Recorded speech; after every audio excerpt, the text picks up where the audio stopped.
I'm sorry, I forgot to tell you that I actually changed my direct deposit account. I was getting anxious because it was payday, but no paycheck had been deposited. It turns out that my husband changed the direct deposit account without my consent. That being said, my husband's salary is small to begin with, and I'm the one covering most of the living expenses. It seems like he should realize that life would become more difficult without his salary. I'm angry with him for forgetting to tell me such an important thing. After asking him why he changed the direct deposit account, I decided to end my marriage to this man. I'm Lily, 31 years old, and a working housewife. I live in an apartment with my husband David, who's 5 years older than me at 36.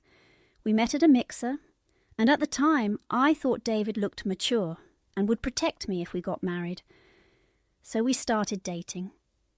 It was my mistake to choose him based on my imagination, but he's so devious that he kept this secret from me until we got married.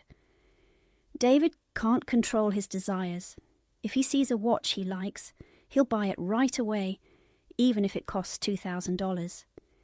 He always says, "I'm a man who can adapt quickly to the new age," so he hasn't paid in cash for the past 10 years.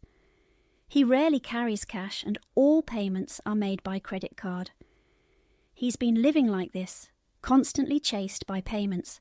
Seeing him pay with a credit card used to make me think he was cool and mature. I wish I could go back in time and slap myself. When we got married, David and I decided to manage our money by consolidating our salaries into a single joint account. We thought about giving him an allowance, but David only wanted to use a credit card, so we decided to limit his allowance to $250 per month. However, when I checked our cash flow, it became clear we couldn't even spend that much. The payment amount on David's credit card was $800 every month. He was using revolving credit with a monthly fixed payment of $800. Our monthly income is $1,300 from David and $2,400 from me. Considering our $800 monthly expenditure, life gets a bit tough. I was too afraid to splurge, yet David keeps spending lavishly with his credit card. As a newlywed, I was shocked to discover that David's take-home pay was lower than what a fresh graduate at my company earns. Before we got married, he claimed to work at a fairly large company, and I took his word for it. He wasn't lying about the company, but he was working part-time at a restaurant run by this large corporation. It was a high-end restaurant, and David was always in a suit, serving customers. When we met after work, he was in a cool suit, which completely fooled me. It's unbelievable that someone like him has a credit card limit of $5,000, which should be decreased. Nothing in this world makes sense. For our wedding, my parents gave us money, and until we got married, we never discussed finances, so I didn't know that David had so little money. It's too late to regret not discussing money before marriage. If I'd known this would happen, I wish I'd asked to see his pay slips. About 6 months after we got married, my mother-in-law Margaret showed up at our house unannounced. It was a holiday, but David usually works weekends and holidays, so I greeted her alone. My in-laws are pretty well off. My father-in-law runs a company, and it seems my brother-in-law is being trained to take over. Meanwhile, David is free to live his own life. Margaret dotes on David and continues to spoil him, even as an adult. Margaret looked around our apartment with disdain and commented, "What a shabby place! It's not right for David to live in such a cheap apartment. What were you thinking, Lily?" I had planned to move to a larger, nicer place after getting married, but circumstances changed. I wanted to say it was because of her son, but I held back with a forced smile. The apartment we live in now is the one I had before we got married, and David just moved in with me. We had once decided on a new place after an apartment tour, and I asked David to handle the contract. However, for some reason, he didn't follow through. I had already arranged to cancel our current lease, but during our honeymoon, I found out the new apartment wasn't contracted, so after we returned, I quickly re-signed the lease for our current place. I suspect the reason he didn't sign the new lease was due to financial issues, but Margaret wouldn't understand. David is her whole world, so our current living situation is unacceptable to her. Margaret often muttered, "I can't understand why my son married such a penniless woman," as if talking to herself. Her attitude really got under my skin. I finally snapped and said, "Well, if David made a good salary, we'd be living in a nice apartment by now, wouldn't we?" Margaret bristled. "What do you mean by that? Are you implying it's David's fault? You can't meddle in your husband's salary just because you got married. I won't give you a dime of our inheritance." I replied, "Luckily, I make enough to live on my own. I didn't marry David for money. I married him because I love him. Your inheritance has nothing to do with me." My strong tone seemed to annoy her further, and she glared at me. "You say that, but I wonder what the truth is. Anyway, don't rely too much on David. He's delicate. I can't bear the thought of him being henpecked," she spat out before storming off. She'd clearly come to see David and had no interest in talking to me. After she left, I thought back on what I said. I told her I married David because I loved him, but now I'm not so sure. After all the lies surfaced, the dependability I once saw in David vanished. He's reckless with money and overestimates his abilities. It's painful to watch. What I once found cool about him now seems incredibly lame. Despite these feelings, can I still say I love him? Then, a year into our marriage, something happened. David's salary stopped being deposited into our joint account. Could he have quit his part-time job and is hiding it? Where does he go every day? I started to worry and confronted him when he came home. "David, where have you been?" I asked. "Where? Well, at work," he replied. "But our joint account hasn't received your salary. Did you quit your job?" I pressed. He looked confused and then started laughing. "Sorry, I forgot to mention, I've changed my direct deposit account," he said. I asked, "Changed it? What do you mean?" He explained, "I've decided to stop paying with my credit card." I was baffled. "What do you mean?" I pressed on. He continued, "I realised that if I keep using my credit card, my dad will actually increase the payments, not decrease them. Given the interest, it seems wasteful. You can keep paying the credit card, and once it's paid off, there won't be any interest." Honestly, I felt like screaming, "What are you talking about?" He was really getting on my nerves. "What good does this do for me?" I asked. He replied, "Well, you won't have to pay $800 every month once the payment is done." "Wait, that's your debt you're talking about. You need to face the music. I can only spend $300 a month. I can't live on that." "Thanks in advance for your help," I said, though it was clear I was frustrated. David either didn't notice or just didn't care, as he quickly left the house. Why did I marry such a loser? I thought. Everything seemed like a mistake. I was so fed up that I decided to file for divorce right away. But I still didn't fully understand the process. I filled out my section of the divorce papers and asked David for a divorce. He refused. "Lily, you can't just get a divorce like that. We need to discuss it. Besides, if I don't agree, it's not going to happen. There's also mediation, but that means going to court, which takes time," he explained. He acted as if a divorce was impossible. I knew why David didn't want to divorce me. He didn't want to lose his cash cow. As long as he stayed with me, he could use his entire salary as his own allowance. He probably thought it was more convenient to be supported by me, but it was nothing but a burden for me. Not only did he not contribute financially, but he also didn't help with household chores like cleaning or laundry.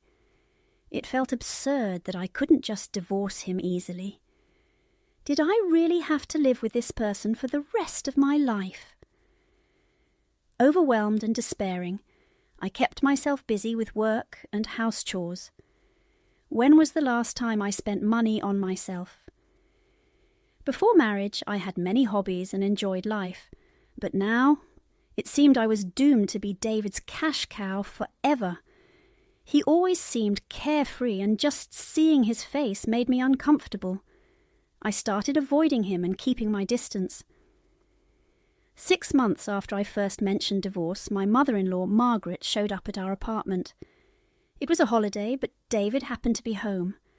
I was working from home on my day off and planned to just say hello before going back to my tasks.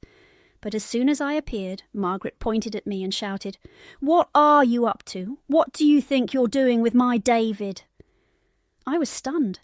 She accused me of criticizing David, saying, "You only earn $1,300 a month and have the nerve to criticize David, who makes $3,000 a month." I looked at David, who was avoiding my gaze, clearly flustered. It was clear he'd been complaining about me to his mother, just as he had lied to me before our marriage. Margaret kept complaining, trying to defend David. "Your job is in March compared to David's. You're said to be living a luxurious life alone without giving him an allowance." Luxurious life alone? I thought. David had his finger on his lips, signalling me to stay quiet, and he seemed to be on the verge of tears. Clearly he hadn't expected his mother to confront us after his exaggerated complaints. Margaret accused me of taking advantage of David's kindness.